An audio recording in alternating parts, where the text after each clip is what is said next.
And good morning. How are you doing? Thanks for streaming with us. We really appreciate it. All right, temperatures have been really hot. We did get a little break thanks to Tropical Storm Harold, but those 100-degree plus temperatures, they are back. And highs today, I think we'll hit about 101. So where does that put us in the year? Believe it or not, last year was just blazing hot, but we hit 58 100-degree days in a year, and we just stopped in our tracks. Well, I think this year is going to be different. We're at 56. I'm expecting 100 degrees today, which would put us at 57. Expecting 100 on Friday, plus it'd put us at 58, and then Saturday 59. And I think we're actually going to break this long-standing record from 2009 of 59 100-degree days in a year. I think Sunday was going to be the big day. I think we'll hit 60, and that's a record that probably won't be broken for a while. Now, I say that, but look at these years. We got 2013 up here, 2011, 2009, 2022, and then 2023. So who knows? Maybe we could hit it next year, but I think it's going to be a while before we break this record. Anyway, I'm expecting for it to be broken.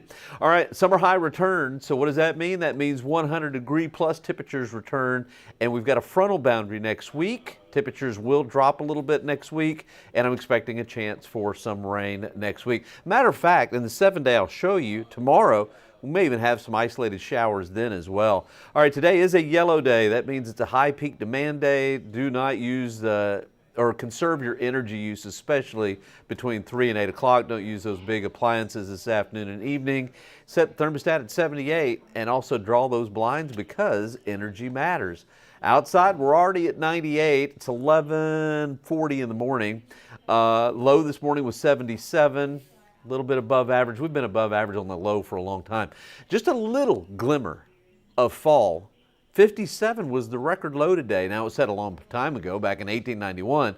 But 57, that just kind of shows that fall is around the corner.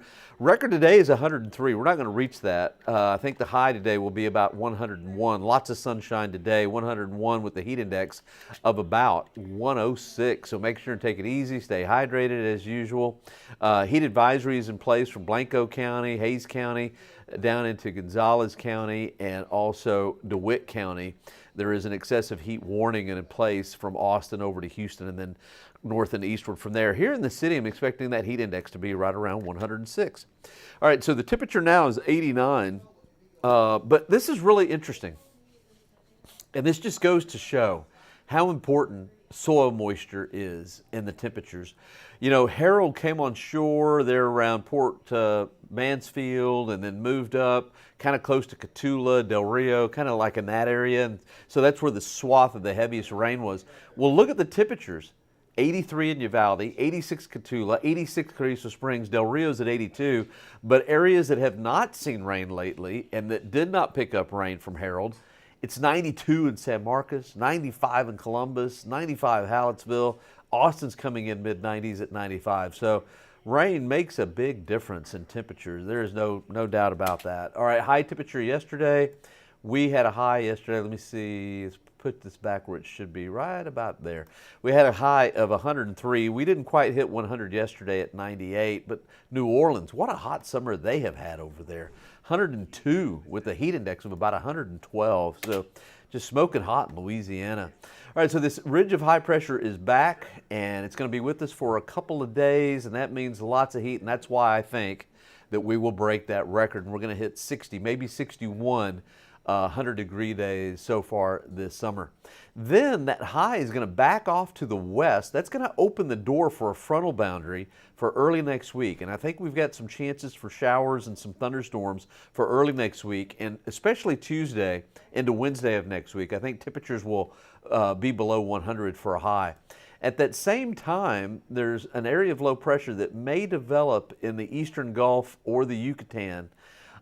If it develops, like say around the middle part of next week, chances are with a high northeast of the Bahamas that it'll likely go up towards Florida. If it doesn't quite work out that way and it kind of lingers for a little bit, then all bets are off, and then maybe more towards the western Gulf of Mexico. But right now, it looks like the eastern Gulf may have something to work with there. So at least that's the early indications, and that's the way it looks right now. But I'll definitely keep my eyes on it, that's for sure. Franklin's going to continue to move off to the north. There's a couple of areas of disturbed weather in the Atlantic. We don't have to worry about those, I don't think. So here's your forecast for today. High again about 101. Let's get back right there. 101 degrees for a high. Then tomorrow, about 102. And I think there will be some isolated showers, but the best I'm going to give it is a 10% chance, even though the atmosphere is going to be set up where I think it's going to be hot enough and the atmosphere above is going to be just cool enough that there will be isolated showers that will develop. But there's also going to be a lot of subsidence, and I think that's going to offset that. So the best we can do is maybe a 10% chance. Saturday, here's the newest model run. I mean, I could have put a 10% chance, but it's just not a very good chance at all for the next couple of days until we get to next week with that frontal boundary. Then our rain chances go up. Oh man, look at this. Here's the new drought monitor. Just came out. I'm just now putting my eyes on it for the first time. And boy, has the extreme drought extended. I mean, it's expanded quite a bit now.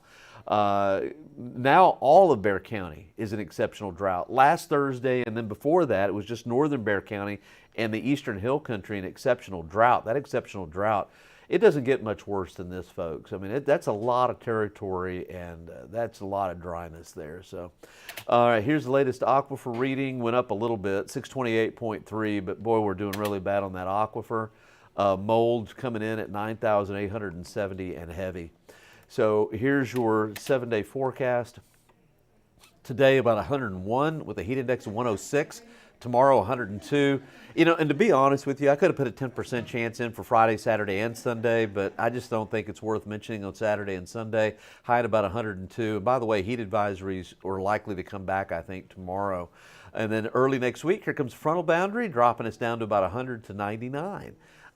So unfortunately, it looks like we're going to be breaking another record over the weekend, which is horrible. And at least we've got another chance for rain. I think we may be able to pick up a half an inch of rain next week. Fingers crossed. That's the way it looks to me. But thanks for streaming with us. I'm going to go and do the noon show real quick. Make sure and watch us 4, 5, 6, and 10. And I'll be back tomorrow morning. We'll talk more. So again, thank you for streaming. We really appreciate it. And I hope you have a great day. Stay hydrated. Stay in the shade. Take some breaks. Take it easy. All right. We'll see you later.